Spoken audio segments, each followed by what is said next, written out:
my job as a nutritionist is to listen to the roadblocks that people are having of having a healthy diet and then try and sort those out and help them and give them nice strategies to do it. Like you're in a rush, you're busy, you know, and that seems like there's a lot of people out there in the same way. And, you know, I'm not going to heal all of them from that, so I need to get with the picture and give them strategies as well to do that. So I have a pressure cooker here, which is just pretty much splits all of your time cooking in half.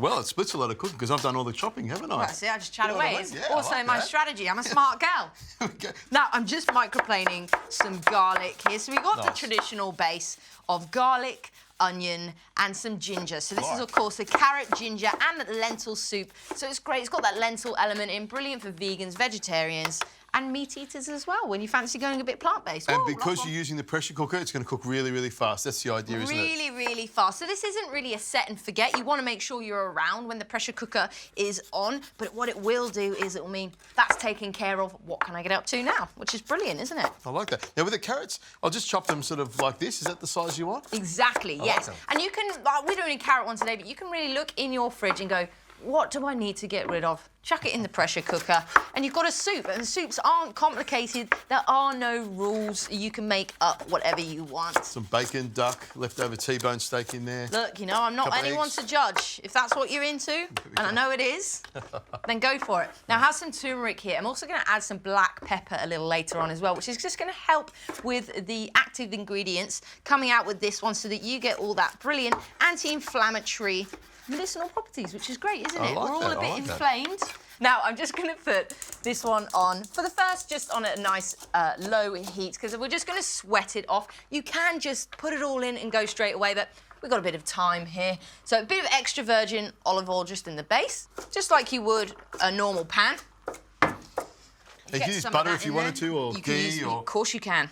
Or coconut oil. So in we go with all that lovely flavour. Of course, those onions too. Oh, you are fast, aren't you? You are Chopped it good. all up there. I'll even clean up for you as I'm Oh, going. thank you very much.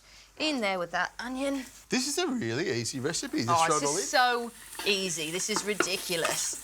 So a good thing as well is if your kid's gone off to university or something as well, get them a pressure cooker. They'll just quickly, they can just quickly, you know, learn how to make some stews, some soups, a bunch of different things in this pressure cooker, and then they can still go out and socialise and do all that sort of stuff. Great for freezing stuff as well, just batch cook. Right, in we go. And it's a really big pot as well, so it's great for cooking large volumes as well. Really big pot. So in we go with the carrots there. That was about 4 carrots, about 500 grams.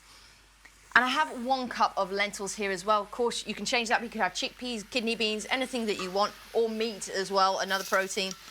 In we go with the lentils. the other red protein, meat. I like that. Yeah, the other protein. And I've got 2 litres, about 2.5 litres of stock, because we want to make sure that we get, when we're cooking in the pressure cooker, that we cook loads. Again, so we can save ourselves time. In we go. You can freeze it as well, which is brilliant, and bring it out when you want it. A nice, generous amount of Murray River salt flakes and some cracked black pepper to help out that turmeric as well. Now, like I said, the pressure cooker is great because you can pretty much half your time. So that would naturally kind of be there for about 30 minutes, you know, on a nice slow heat. I'm actually going to crank it up, build that pressure, okay, and it will be about 10 to 15 minutes. So I'll just show you. We'll put that lid on there, really nice and secure, nice and tight. You want to make sure that everything is nice and safe around it. We'll crank that up, make sure we've got it on full pressure, set that timer for 15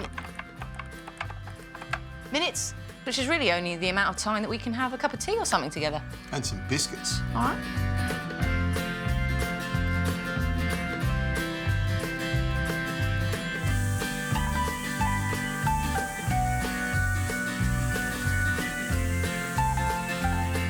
Now, I can't stress this enough. You need to let all that steam out. Stay away from it. It's rather hot when it first comes out, but you need to let it out. It's so full of the hot heat, okay? And then the lid comes off.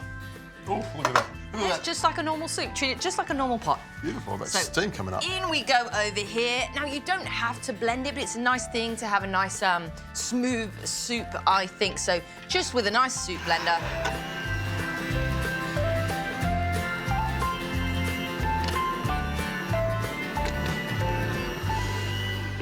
Simple as that. Oh, it smells good, doesn't it? That's really good. Smells fantastic. There's nothing better than homemade soup. I think it's a lovely thing to surprise someone with after a hard day's work, or just stock up yourself with some goodness. You get so much nutrition into you, all blended up as well.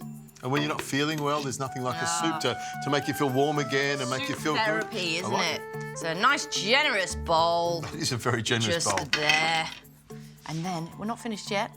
This is a vegan soup, so I've got a bit of coconut yogurt there instead of kind of sour cream or creme fraiche. Some tamari pepitas here too. Scoop that in there. That's it. It's just nice. And a bit of coriander there too. The only thing now is just to have a little try. I do like the coconut yogurt. It's got a great flavour to it. It's really, really nice. It's going to go really well with this soup.